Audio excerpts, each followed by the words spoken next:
Amber Alert Podcast.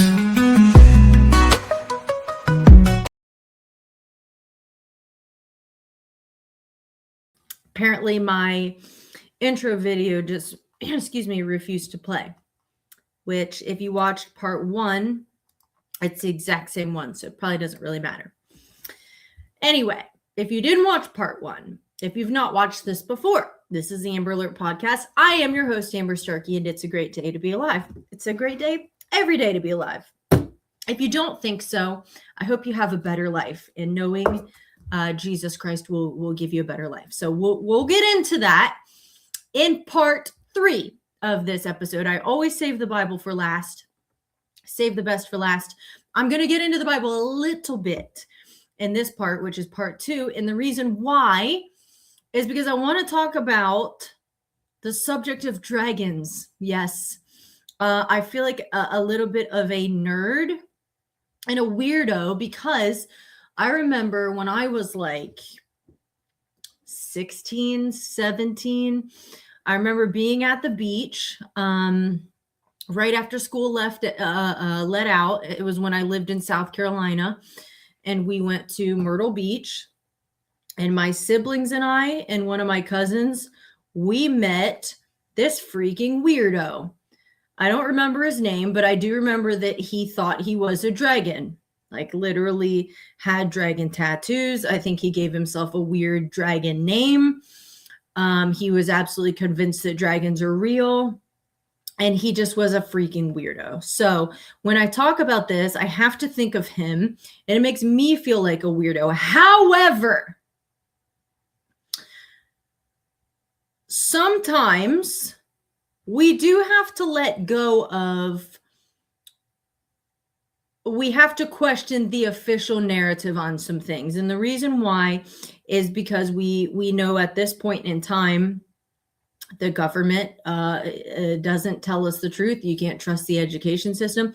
I can tell you firsthand experience. I have a degree in nutrition, and half the stuff that I was taught in college, I now know isn't even true. So, but I was taught, oh, this is the standard. This is coming from the peer-reviewed studies from the CDC. This is what the USDA says or whatever. So naturally, it's got to be gospel truth. And now come to find out, many of the things that they pushed are terrible for you, and that you can't trust those organizations. So I don't have a lot of faith in the official narrative on anything. Now, you do have to stay grounded. Some people can get so far into conspiracy theories and they're using their distrust of the government that they go nuts. And you do need to sometimes go outside and touch grass, because there are conspiracies about everything. There are people who think birds aren't real, that they're all drones and little spying, buzzing bots or whatever. Birds are obviously flesh and blood. It doesn't mean that somebody hasn't created a spying drone that's made to look like a bird. I'm sure those exist, but if we're going to act like birds are not real, then you're insane, okay? And you need help. So I try to stay grounded, but I also try to be fair. And sometimes just because something sounds insane the first time you hear about it doesn't mean that it's not true. It means it's unfamiliar to you. And we have a tendency to immediately dismiss it because we're like, if this were true, then I would have known about it by now. Or if it's something terrible, then you experience cognitive dissonance. That's what happened to me. And it was around 2020 when I first started learning about how widespread pedophilia is, that these powerful elites, many of which are politicians, many of which are actors. I didn't know that they're all sick, satanic pedophiles. I didn't know that. And so at first I couldn't accept that. Cognitive dissonance kicked in because I was like, that's too terrible for me to accept as true. So it took me some time to be like, my gosh, it is everywhere. There, now that I've looked at the evidence, this is real, whether I'm comfortable with it being real or not. So same thing kind of happened to me with UFOs and the alien abductions, which I don't believe are aliens. I believe it's nothing more than a demonic entity masquerading as something else. I think we've been fed predictive programming so that when some kind of reveal happens, people will accept an alien narrative, because the devil's not going to just reveal himself as the devil. By the way, these are my demons that have been abducting people. We've been messing with humanity. We're all, demonic entities. No, there's got to be a deception, as there always is, to get you to take what he's offering. So that was hard for me as well, too, because I always thought, well, people who believe in that stuff are insane, and I'm better than that. So that being said, when it comes to dragons, let me first mention this book here. This is written by Rick Renner, who I probably respect more than anybody when it comes to understanding the Bible. He is a Greek scholar. I believe he's also a Hebrew scholar. But beyond that, it's not just that he's studied the language. He's unique, in my opinion, is that he's a researcher and he's been a traveler. He's gone to, I think he has diplomatic immunity to just go wherever he wants on planet Earth, because every site that is tied to the Bible, he's been there, it seems like. Noah's Ark. If you don't know where that, I believe, I could be being presumptuous, but I believe the real Noah's Ark, the remnants of it, are at the Darupanar site, which is in Turkey, which is in the mountain range, the Ararat mountain range, but it's specifically on one that's called Mount Judy. It's spelled with C-U-D-I, so it looks like cootie, but it's pronounced Mount Judy. It fits the exact dimensions that God gave Noah in the Bible. It is in the exact area where the Bible says it came to rest. It now, just after thousands of years, it has slid down the mountain. It's filled with mud. But they've found not only the measurements match, it has levels to it. It has right angles, which those don't appear in nature when it comes to wooden structures or even rock structures. If you see a right angle that naturally occurred, it's like a crystal or something like that. And even then, it's not common. So it has right angles. It's clearly man-made. They've even found something that they believe they found multiple drogue stones, which were in ancient times. These were massive stones that had a hole in the top. They'd put a rope through it and they would hang them on both sides of the ship as a means of balancing it. So naturally, a massive flood hits the earth. It would make sense that Noah would have put those stones there to balance the ark. They found those littered around the valley below the ark. They have found an altar there with a carved blood channel, also not something naturally occurring, which is the first thing God told Noah to do, was to build an altar and make a sacrifice, which Noah did. If I said Moses, I apologize. Sometimes I say Moses and I mean Noah.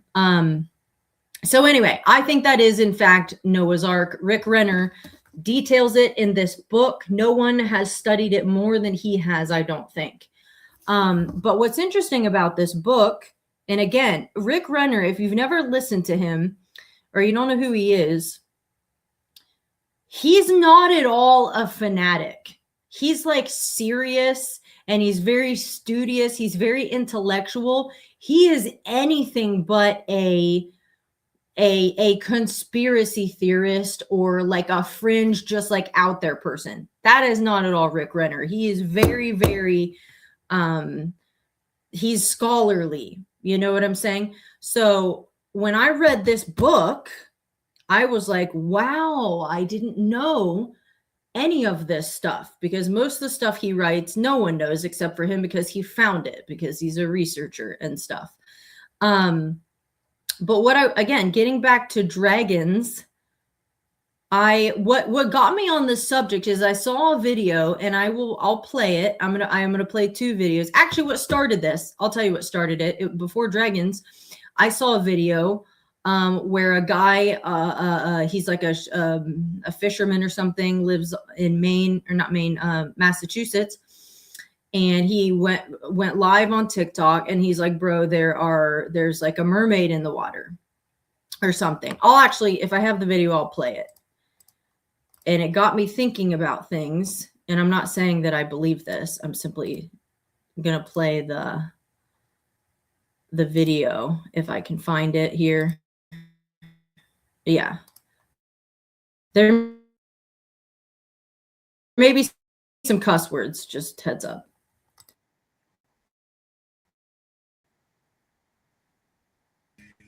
Is irrefutable evidence of the existence of mermaids.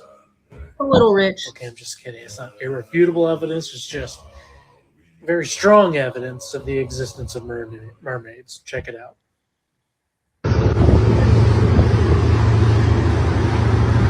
We got another one over here. What are those?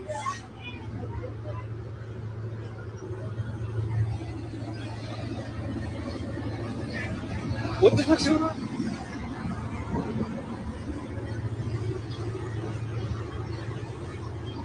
On each side of the boat?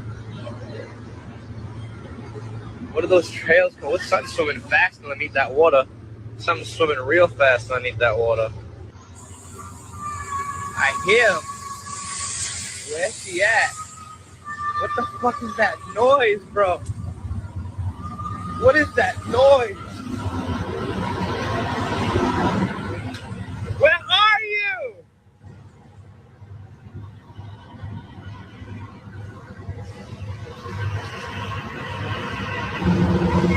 This is crazy. I heard it. I heard it. I hear it.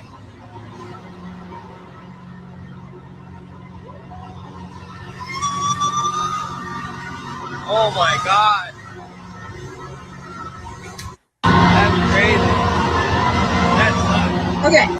So I watched that video and I was like, okay, is that convincing that mermaids are real? No, not to me. Yeah, there's something making waves in the water. That could be a manatee. Who knows? Some kind of animal. You also now with AI, it's very easy to create things that can look convincing, but they're just AI generated, even the voices. So I was like, that's not convincing, but it did make me start to look into where did the concept of mermaids come from and why do some people believe they're real? So it goes back to, I think where it originated from is Greek mythology, and they're called sirens. And they were supposedly, obviously half human, half like fish. And they would sing and they would lure sailors into their death, essentially, which if you've ever seen Pirates of the Caribbean, I think it's the fourth one.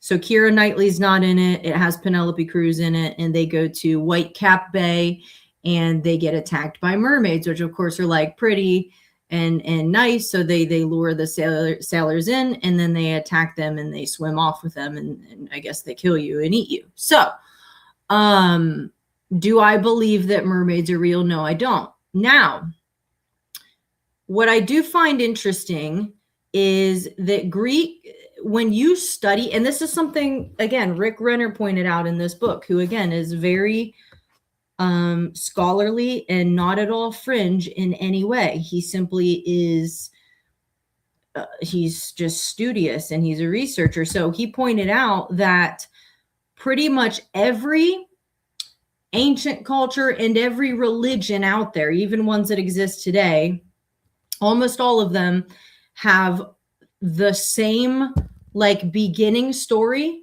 with different characters, different names, and slightly different details, but it's essentially all the same thing. So basically what they all believe is that there were gods, and then these gods interacted with human beings, had a sexual relationship with human beings, and then that brought about demigods.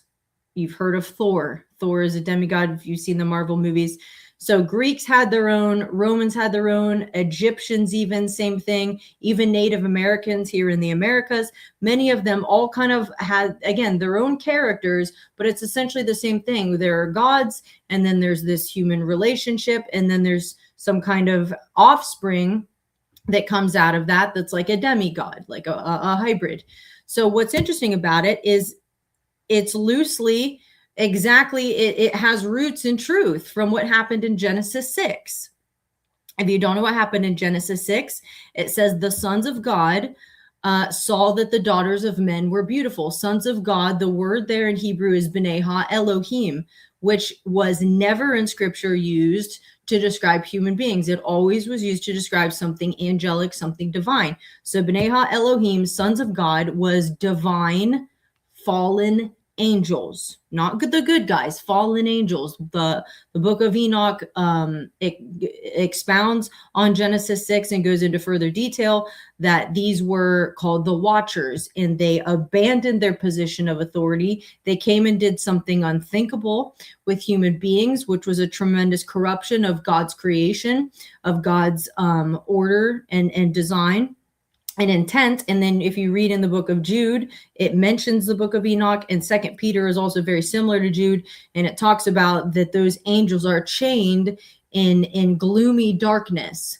God himself was like, what you've done is so heinous, I've locked you up forever. And then it talks about Jesus goes and preaches to the angels in prison when he's right before the resurrection and all this. So what happened in Genesis 6 is a true event. And it's like all these other cultures and religions got their start in some truth based off of true events. But the problem is they don't see it as evil. They don't have the one true God who judged what happened. They've accepted what the Watchers did with human beings, and the hybrid result of that, the demigods, if you will, they came out of that, and then they've built their entire mythology and religion off of that. And again, it's all in this book. If you wanted to study the individual cultures, many of which are very ancient now. Of course, all of us are familiar with Greek mythology, at least to some extent. So anyway, that being said, we have a tendency when we look at Greek mythology, we have a tendency to dismiss it as, you know, they just made up some crazy stuff and they just had very active imaginations. However, I actually did a very quick study on this. It's amazing. So again, this is where some cognitive dissonance comes in, because we dismiss mythology as insane, yet if you look at it through the lens of what happened actually in the Bible that we know is true, there is some truth to what they believe in an evil way. They don't acknowledge the God of the Bible. They don't acknowledge that this is evil. They don't acknowledge their gods as fallen angels or demonic entities of whatever kind they are. But we accept many things about Greek culture that we've taken seriously. So we don't dismiss them as some kind of primitive people who were insane and completely uncivilized. In fact, the skeleton of Western culture is from the Greek culture from way back in the day. Our government and democracy is still based off of that. Law, justice, and civic duty, philosophy and critical thinking, sports and competition, theater, drama, and storytelling, architecture and design, science, medicine, and mathematics, language and vocabulary, education and universities, ethics, morality, and human purpose. So it's literally, these are the core pillars of Western culture now. So obviously the Greek people weren't all the way insane, or we would have dismissed everything about their culture. They were nuts, right? We don't do that though when it comes to culture. We only do it when it comes to the different creatures they depict in things we've uncovered from way back in the day. We dismiss it when it comes to their mythology, but the rest of their society we accept as completely normal. Why is that? Is that fair? So here's the thing. We also too is when we see some of these, I understand they didn't necessarily have ways of writing in all of these ancient cultures. Sometimes it was pictures and things like that. But when we see certain animals depicted, we're like, well, that's like three animals in one. That's got the head of a bird, it's got a snake for a tail, and it's got the body of a lion. Obviously nothing like that exists. So these people just believed in weird random stuff. Did they? Or is it possible that there was something walking the earth back in the day that is no longer walking the earth today? And I get it. It takes kind of a step of faith to be able to accept that. But at the same time, we have evidence in the Bible that there were at least a couple things that seem to very much be described as real animals, terrifyingly powerful and huge and not around today. So I don't think that we can quite so easily dismiss everything that some of these ancient cultures depicted or they left behind artwork or records of just because they don't make sense today. So getting back to the whole mermaid thing, I don't believe in mermaids. But if there was anything someone would have encountered that would have led to the belief in a mermaid or a siren, I think it probably would have just been something in the sea and could very well have been something evil.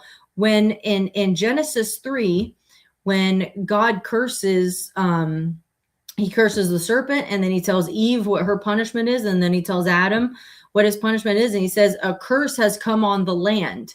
So a curse came upon the earth when sin entered the world.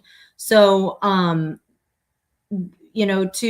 don't think that if that curse affected people, then why would you assume it didn't affect animals? In fact, I would say it absolutely did. It cursed everything. Even the land is now growing thorns and producing trouble for Adam. And that's not even an animal. That's less complex and like it's alive, but it's not like an animal. So, and again, if I'm gonna get to it, but when the Watchers corrupted humankind, the Bible may not say it explicitly, but we can't rule out they corrupted the animal kingdom as well. A curse came on everything on the earth. So that being said, I wouldn't rule out perhaps the people of these ancient cultures did see something in the water that maybe is not around today, but I would venture to say anything that's a hybrid probably was corrupted and evil, because now with what the government's doing with CRISPR, which is like a gene editing essentially, that's evil. They're creating hybrid creatures. Everybody's seen Napoleon Dynamite when he mentions a liger, which is a lion and a tiger. Well, they're actually doing stuff like that. They've created embryos of a combination of even humans and like pigs and stuff. They're messing. It's gone beyond science into the occult. So if we can do it now with the technology we have, what could the devil have done thousands of years ago? So some of these depictions of what looks like 3 animals in one or 2 animals in one, we can dismiss it as those people are nuts while we accept the rest of their culture and still use it. Or we can say, maybe there was something that was normal to them back then that they saw that just isn't around now. So I'm going to read a couple things, and it's not going to take me long, but I just want to explain where I'm coming from. So again, the Watchers, I told you, they came down in Genesis 6. They had a sexual relationship with human beings. That's what created the Nephilim, which were giants, it's amazing how obviously the Bible records that, but there are also tons of other cultures and tons of other extra biblical texts that came later that also corroborated that there were in fact giants on the earth. And we've found skeletons all over the place. It's very hush hush, but we found them. So we know they were real, and many other ancient cultures have attested to that.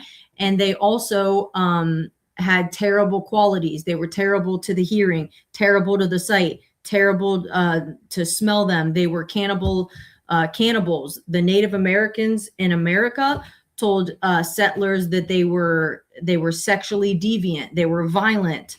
They were eating everything. They were just terrible. I mean, because they were evil. Giants that are recorded in the Bible or anywhere else are never good. So obviously that was a corruption that God never intended, which I actually believe that's why he sent the flood. I don't think it was just the sin of mankind. Obviously the sin of mankind is also a big deal, but I don't think that's what brought the flood. I think God literally wiped out that ungodly union. Now we know that they just came back and did it again, because the Bible says they were on the earth after the flood. And then we see as the Israelites are moving through the land on their way to Canaan, God tasked them with killing all of the giants in their way. Yes, there are giants in the land, but you're going to kill them. So they were never good. They were never good guys. They were always evil. So anyway, from Rick Renner's book, I'm just going to read a little bit. Did ancient hybrid creatures like these really exist? Like I said, the depictions are there. It's like multiple animals wrapped up in one. Could something have been real? So just as nearly all ancient mythologies and pagan religions tell the same basic story of winged celestial beings who descended to earth and philandered with women, who then birthed giants or demigods, a study of early civilizations around the world shows that nearly every ancient people group also recorded similar stories of strange beasts and monsters coexisting with the giants and humans. Although these creatures appear with different names in various cultures, they are essentially the same beasts. So that's what I'm saying. If you want to dismiss it as, well, those people were crazy, why so many different cultures then that depicted them that had no means of communicating with each other? They had nothing in common. They're spread out, and yet they're all depicting the same thing. So we're going to just believe they all made it up? Or did they all, there really was something around back then, and that's why they're drawing pictures of it and talking about it? And again, they've got nothing to do with each other. It's kind of one explanation's easier than the other. For example, the ancient civilizations of, I'm not even going to try to pronounce all these, but you've got the Assyrians, Babylonians, Canaanites, Chaldeans, Egyptians, Elamites, Greeks, Hittites, Medes. I mean, there's like 20, 30, 40 of them. And all civilizations all the way to India and as far north as the Vikings all possess ancient records that depict similar monstrous beasts, and their writings spoke of these creatures as being real. They kept records of these things as if they were real.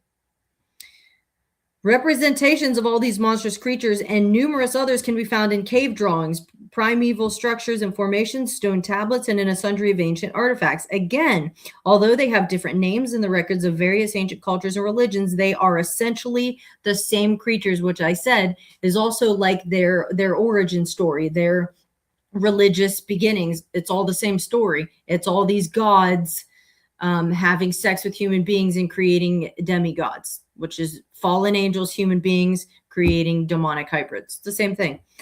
But the big question is, did hybrid beasts or monsters like these really exist in the ancient world? Did the giants who were birthed through the illicit sexual union of fallen angels and mortal women really defile the animals and beget hideous creatures? No one knows the answer with any degree of certainty. It should be noted, however, that the odds of these same hybrid beasts appearing regularly in nearly all ancient civilizations that had little contact with each other are statistically unlikely.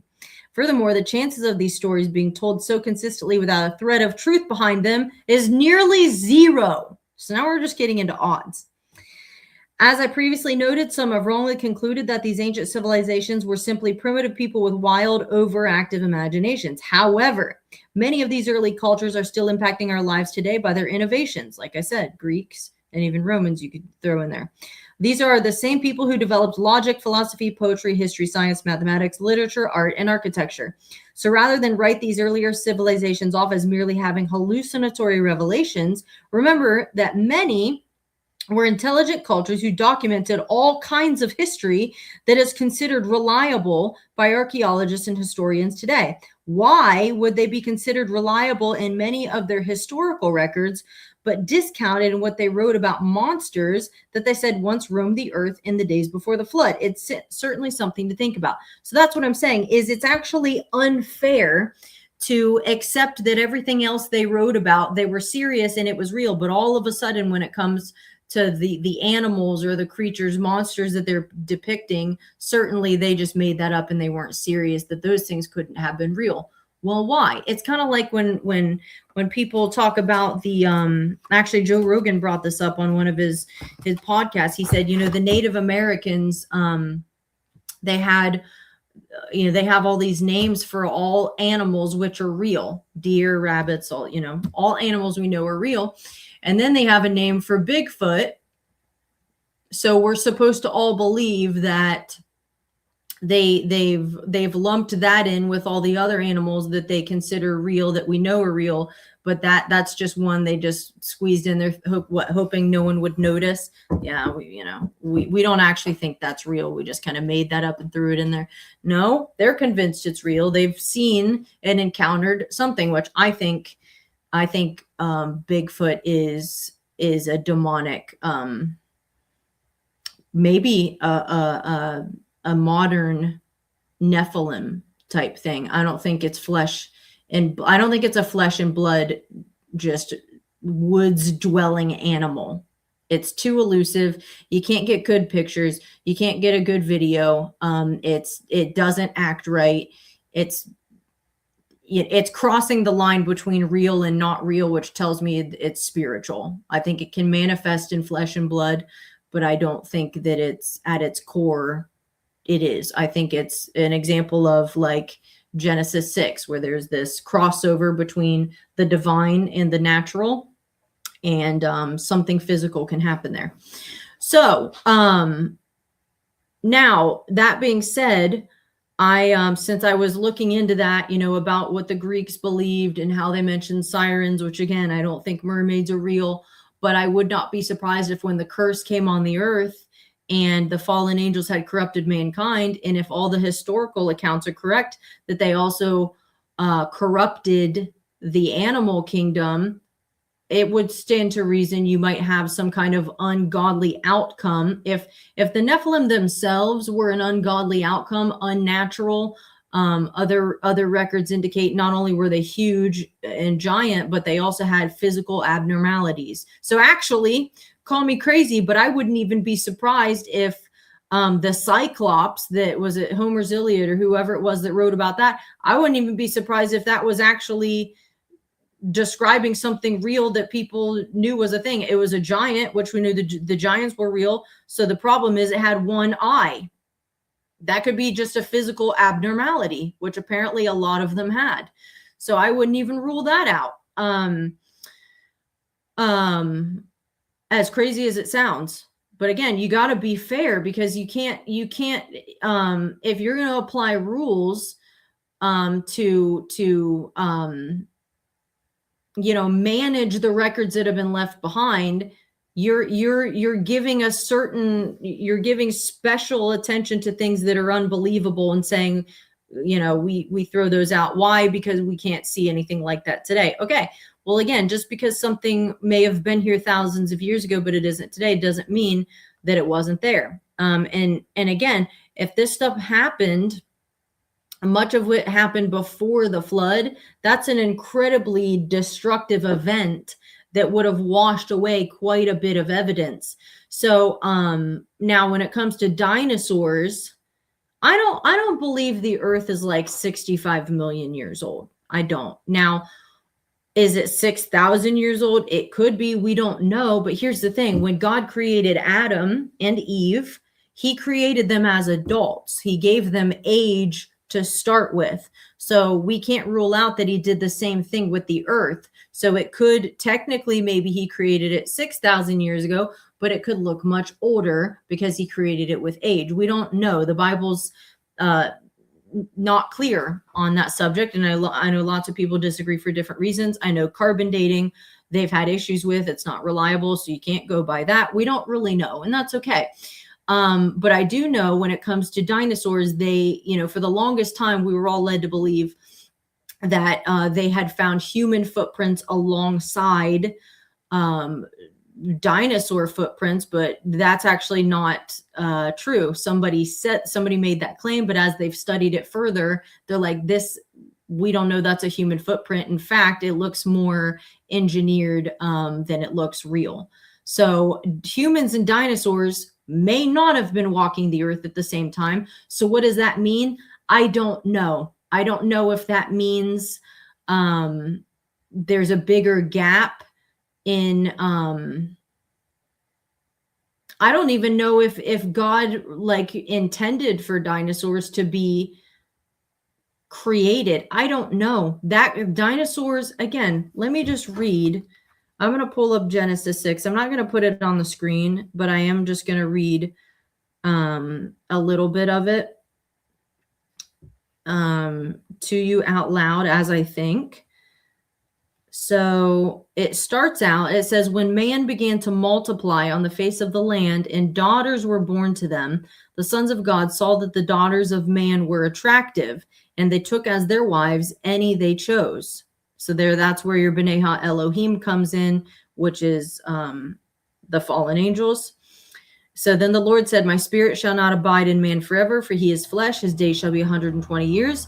The Nephilim were on the earth in those days and also afterward, when the sons of God came into the daughters of man, and they bore children to them. These were the mighty men of old, the men of renown.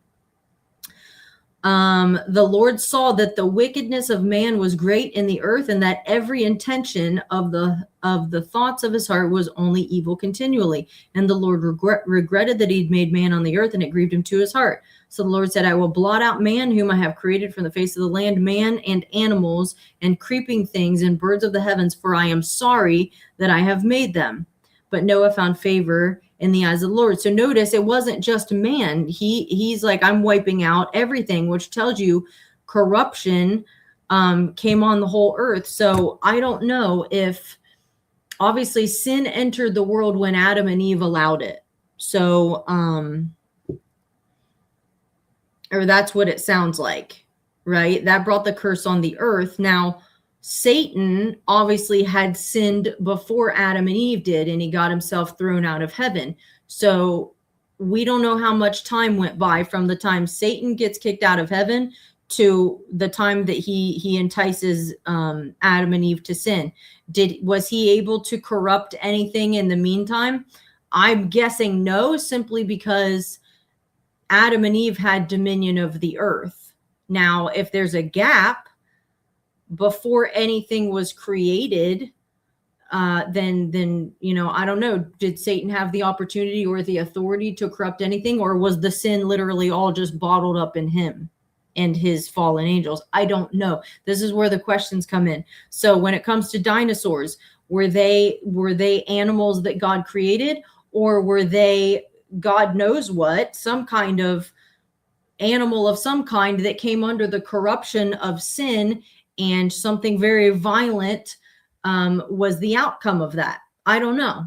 I genuinely don't know, but I don't think that we actually do have proof that dinosaurs and people were on the earth at the same time. So there could have been a gap somewhere, a disconnect somewhere. I don't know. Scripture just isn't clear.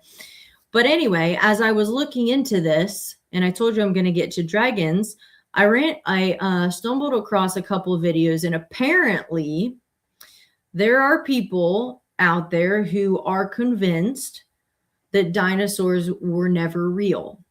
I am not one of those people.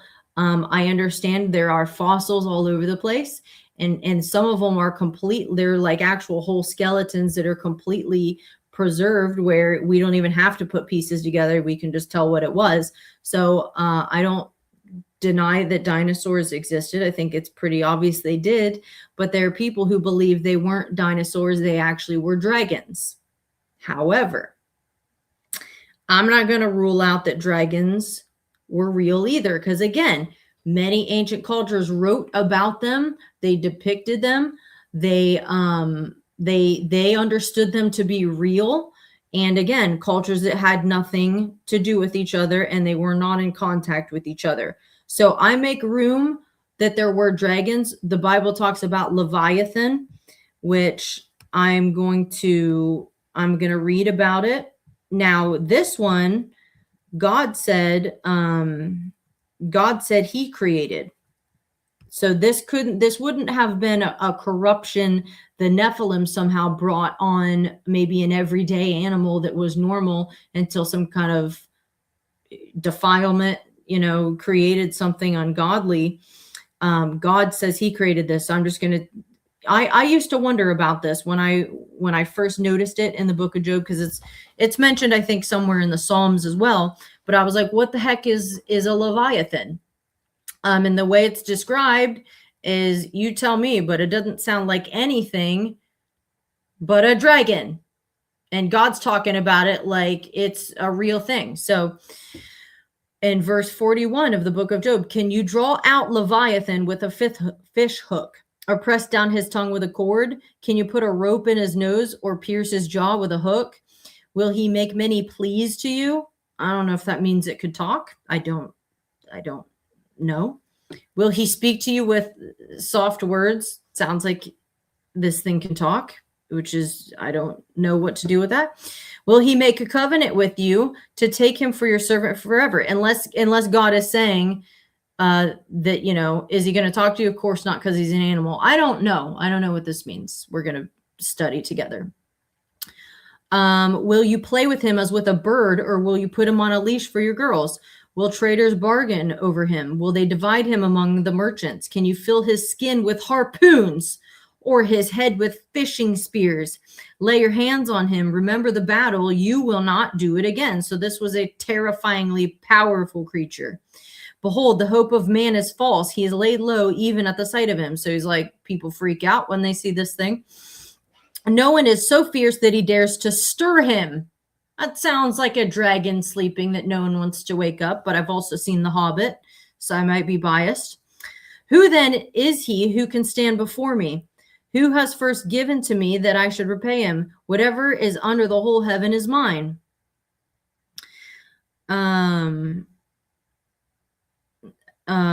I will not keep silence concerning his limbs, or his mighty strength, or his goodly frame. Who can strip off his outer garment? Who would come near him with a bridle? Who can open the doors of his face? Around his teeth is terror. His back is made of rows of shields, shut up closely as with a seal. Does that not sound like dragon scales? One is so near to another that no air can come between them. Dude, dragon scales. They are joined one to another. They clasp each other and cannot be separated. His sneezings flash forth light, and his eyes are like the eyelids of the dawn. Out of his mouth go flaming torches.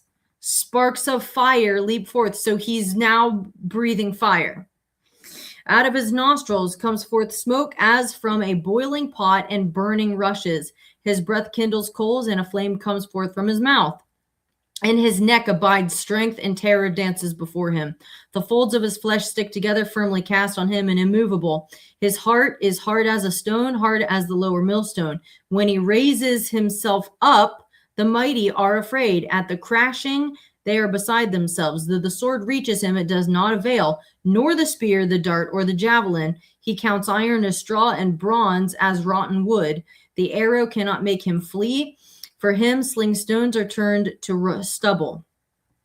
Clubs are counted as stubble. He laughs at the rattle of javelins. So it's like an arrogant dragon, I think. His underparts are like sharp potsherds. He spreads himself like a fleshing sledge on the mire. He makes the deep boil like a pot. He makes the sea like a pot of ointment. Behind him he leaves a shining wake.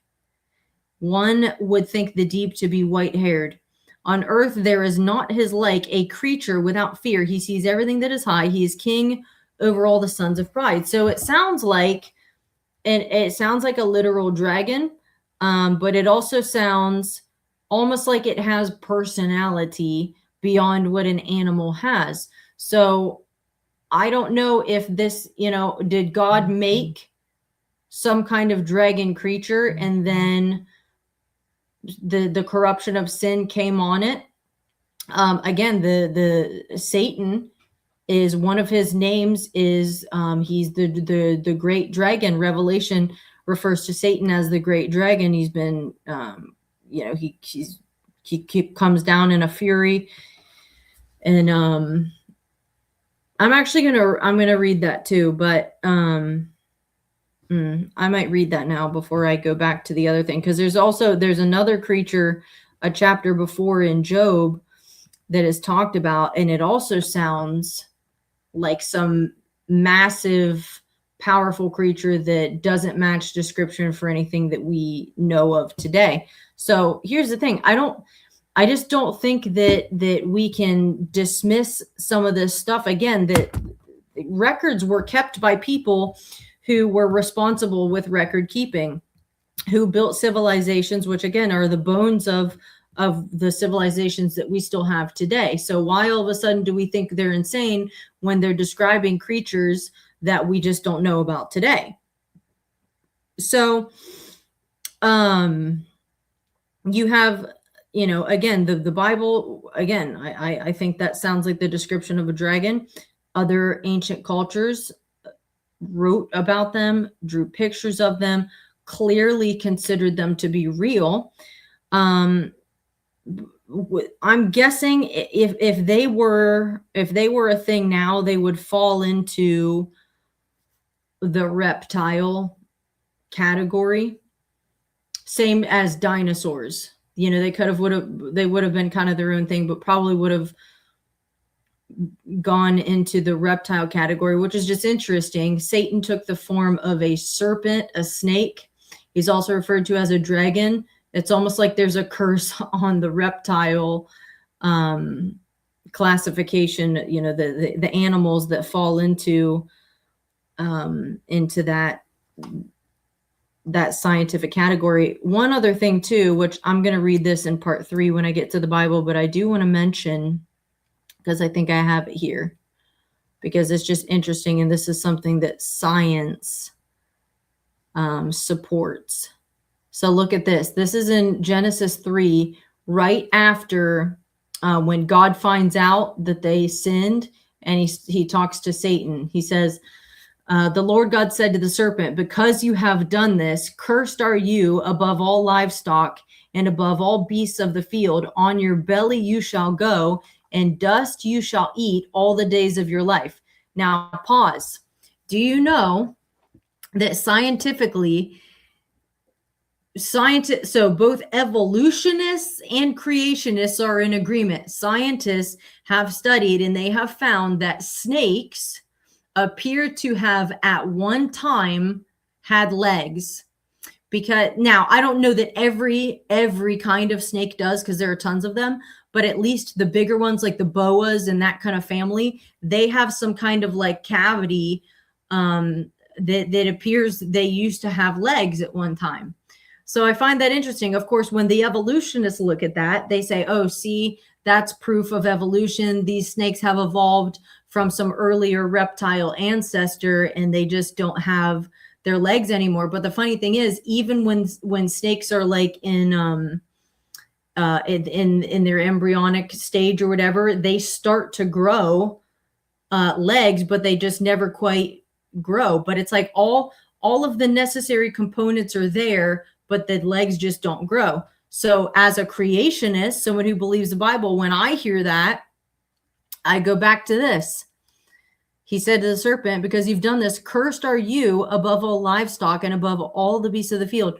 On your belly you shall go, and dust you shall eat all the days of your life. So I'm like thinking, I'm guessing then that God made snakes with legs, and when he cursed the serpent, he took away the legs, and now they just have a cavity or whatever that won't grow legs. Why? Because they're cursed to be on their belly all their days and eat dust. So to me, finding out that little scientific fact just further reinforces the truth of the Bible. Of course, evolutionists see it different, but evolution's retarded.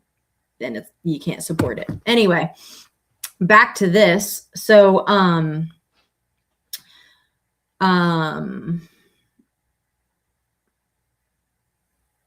so I was asking ChatGPT about it. Why would cultures that have nothing to do with each other and no means of communication between each other all be depicting the same thing, and yet it's not real? Doesn't that seem odd?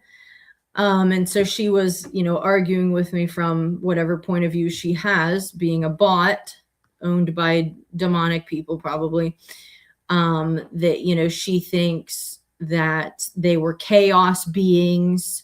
They were symbols of rebellion, judgment, and power. And they were kind of feared because they were already reptile-ish and people already feared snakes. So she gave me some, some kind of BS, I guess, if you will. But let me get past this. See if I can get to the part I want, because I was having a conversation.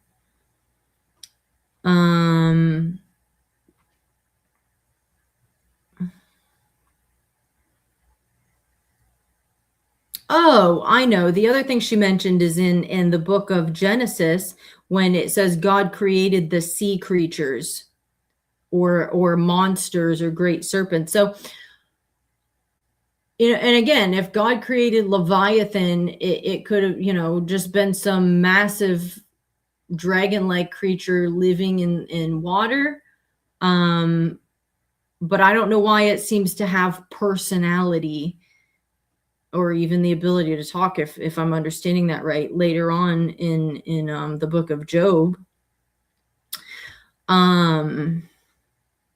But when dragons are mentioned in the Bible, it's not a good thing. That, like I said, the devil is called the great dragon, and that's not good. But she was talking about the sea and how the sea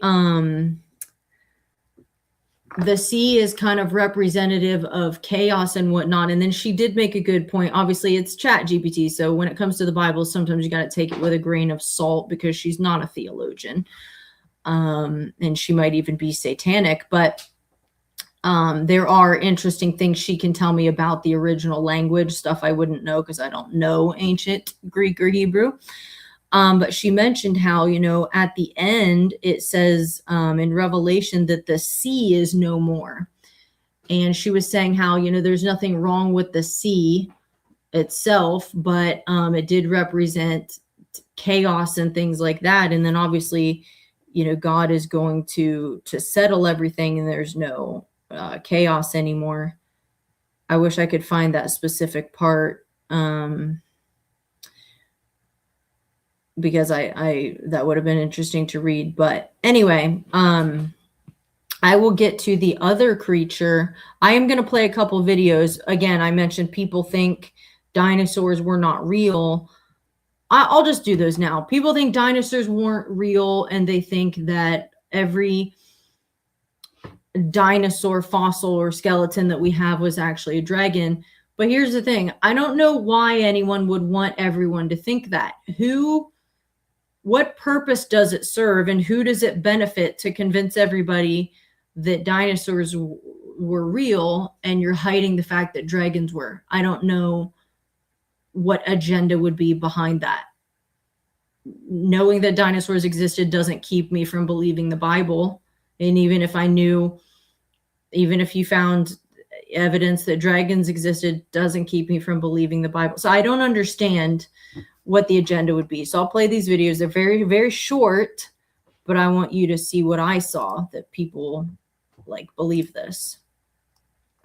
So this says dinosaurs are, or it says dragons are real, dinosaurs are not. They don't want you to know this because it collapses their agendas and narratives. But what? What is your agenda and why? Bones in the ground do not prove dinosaurs are real. I sort of think they do. Museums are used to create narratives. That's true because museums will not put giant bones on display. They have hidden the giant, the Nephilim bones that have been found all throughout the Americas and other parts of the world, and they won't put them on display. So that I agree with, but I don't know why you would want to hide this stuff. So let me get this straight. You believe in dinosaurs, but you don't believe in dragons? Did you know in the 1936 Webster's Dictionary, the word dragon was listed as a real creature, a huge serpent, just now rare. Not imaginary, not make-believe, rare. Now take a look at this picture, burn it into your mind, because I'm about to read something from an old book in my collection. This is an account of Marco Polo's travels where he wrote about huge serpents. In this province are found snakes and great serpents of such vast size as to strike fear into those who see them. They have 2 forelegs near the head. The head is very big and the eyes are bigger than a great loaf of bread. The mouth is large enough to swallow a man whole. Those who take them proceed to extract the gall from the inside. If a woman is hard in labor, they give her such a dose and she is delivered at once. Again, if one has any disease and applies a small quantity of this gall, he shall speedily be cured. So, a natural cure all from a creature that we were told never existed. If it did exist, that would be a big problem for Big Pharma. Now, let's talk about dinosaurs. Okay. The word dinosaur wasn't invented until 1842, and nearly all ancient civilizations depicted dragons in art, writing, or another form. And the dinosaur bones you think you were seeing in the museums, most of these are plaster, resin, not the real thing. And the Chinese zodiac calendar just happens to have 11 real animals and one mythological creature. Dinosaurs are as real as the images of Earth NASA puts out. Just something to think about. Okay, I don't necessarily think the images of Earth are fake. She might be a flat Earth person. Flat Earth is retarded because you can fly to the, like, I think it's the North Pole, and you can actually see from the air, you can see the curvature of the Earth. So it's not flat. It's not flat.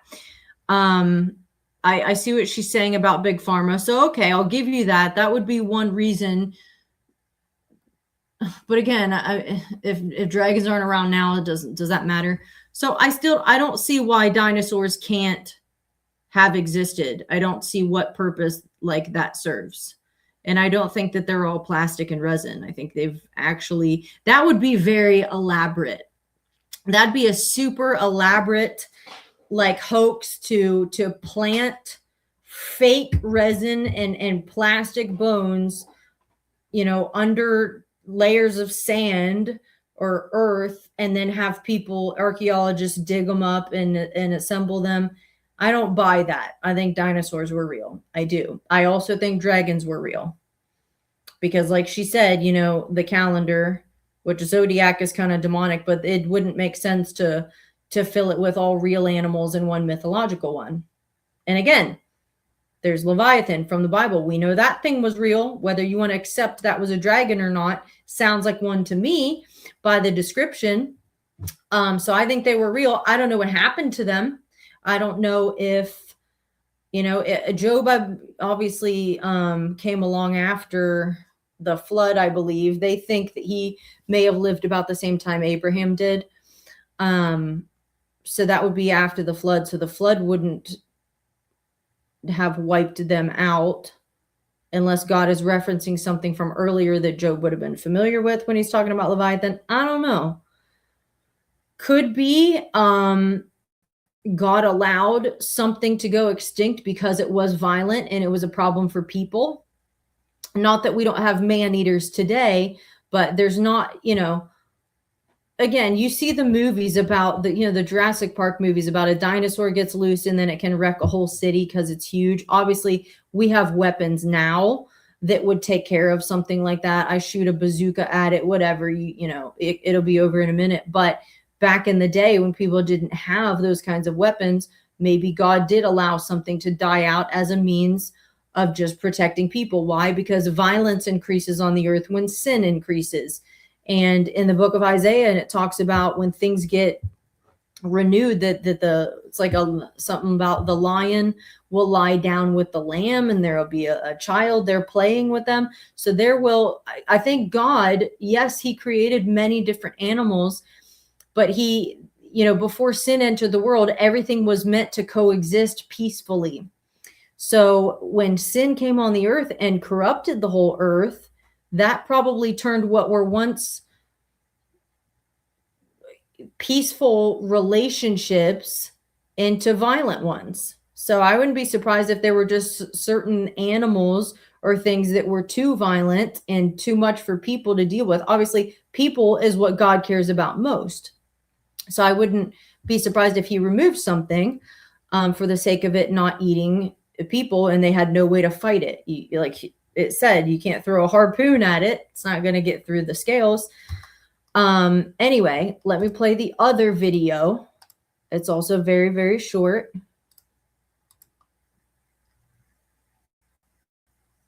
Dinosaur, they called him dragon. The word dinosaur. The guy that's talking is an apologist. His name is like Kent something. I like and respect him, so I haven't watched this yet. I'm interested to hear what he has to say. wasn't made up till 1841. It's a brand new word in the dictionary. I got some old dictionaries and looked for the word dinosaur. Even in 1891, the word was not in the dictionary. They called them dragons. Bible mentions dragons 34 times. Even in the 1946 dictionary, listed as now rare. As the population of people began to grow after the flood, the population of dinosaurs began to go down. Because nobody wants to live next door to a dragon. How many grizzly bears are roaming loose in the woods right here in Bucks County? None, right? How many were there 400 years ago, you think? Probably a whole bunch of them. Gilgamesh is famous for slaying a dragon. A Chinese legend tells about a guy named Yu. It says after the Great Flood, they surveyed the land of China and divided it into sections. He built channels to drain the water off to the sea and make the land livable again. Many snakes and dragons were driven from the marshlands. This piece of pottery from Egypt shows two long-necked dinosaurs. Why would they put dragons and dinosaurs on different pieces of pottery that are found from ancient civilizations? What are these dragons? And the Bible talks about a fiery flying serpent. What is this? Herodotus in 400 BC reported the fiery flying serpents. You might want to read that story sometime. Fiery flying, anyway. In book of Job, it talks about out of his mouth, Leviathan, go burning lamps and sparks of fire leap out. Out of his nostrils go a smoke. Alexander the Great reported dragons when he conquered part of India. Saddam spent a fortune rebuilding the ancient city of Babylon. On the ancient Babylonian walls, which they rebuilt, they found carvings of lions and dragons. This is from 600 BC. How would they know about dragons in 600 BC? Some were still alive, still lived with man. Why would they put dragons on the walls of the city, the Ishtar Gate in Babylon? It's over there right now if you want to go see.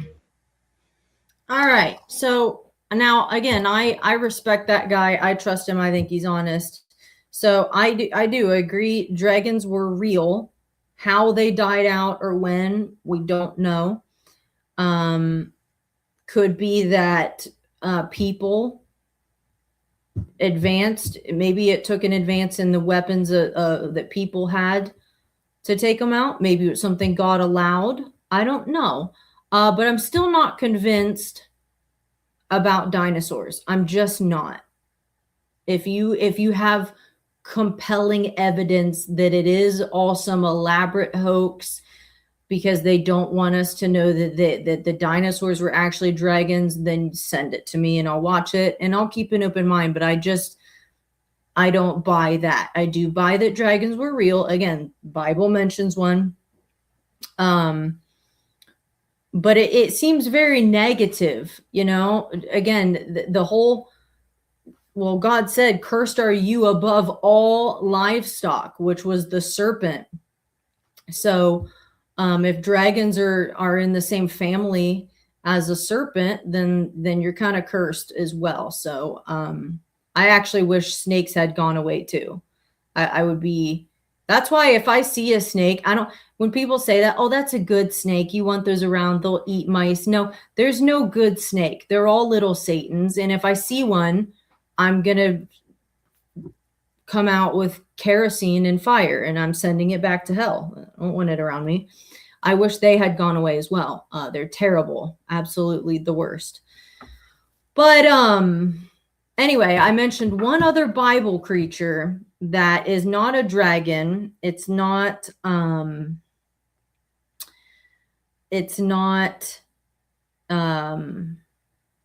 a serpent of any kind. It's called Behemoth, if I'm saying that correctly. And it's also, where am I at? I'm trying to read. Okay. In Job chapter 40.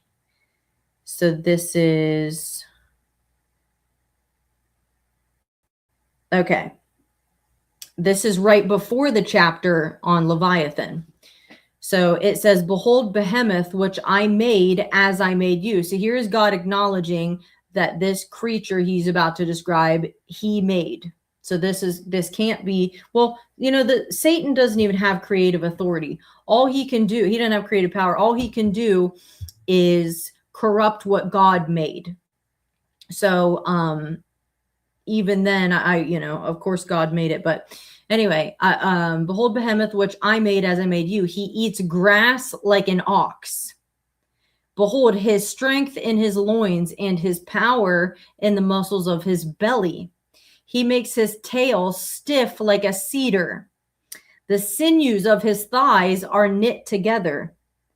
His bones are tubes of bronze, his limbs like bars of iron. He is the first of the works of God. Let him who made him bring near his sword. For the mountains yield food for him, where all the wild beasts play. Under the lotus plant he lies, in the shelter of the reeds and in the marsh. For his shade the lotus trees cover him. The willows of the brook surround him. Behold, if the river is turbulent, he is not frightened. He is confident through Jordan rushes against his mouth. Can one take him by his eyes or pierce his nose with a snare? So I find it very interesting that he said he's the first of the works of God. And some people believe this is just describing a hippopotamus, but I don't think. He makes his tail stiff like a cedar. Hippos don't have a tail that could be described that way. The only thing I can think of is one of those giant, those grass-eating dinosaurs with the long necks. I forget what they were called. That would almost make sense. Massive tail, massive legs. They eat grass. They wouldn't be afraid of a rushing river because they're huge. I don't know. You know, I don't know what this is. I don't know what this is. But apparently it's I don't think it fits the description of any animal that we're aware of today. So that's all I'm getting at here, is that I don't think we should be so quick to dismiss something that in an ancient culture may have written about or left behind pictures of. Just because it doesn't match anything that we're aware of today doesn't mean that it wasn't at one point walking this earth.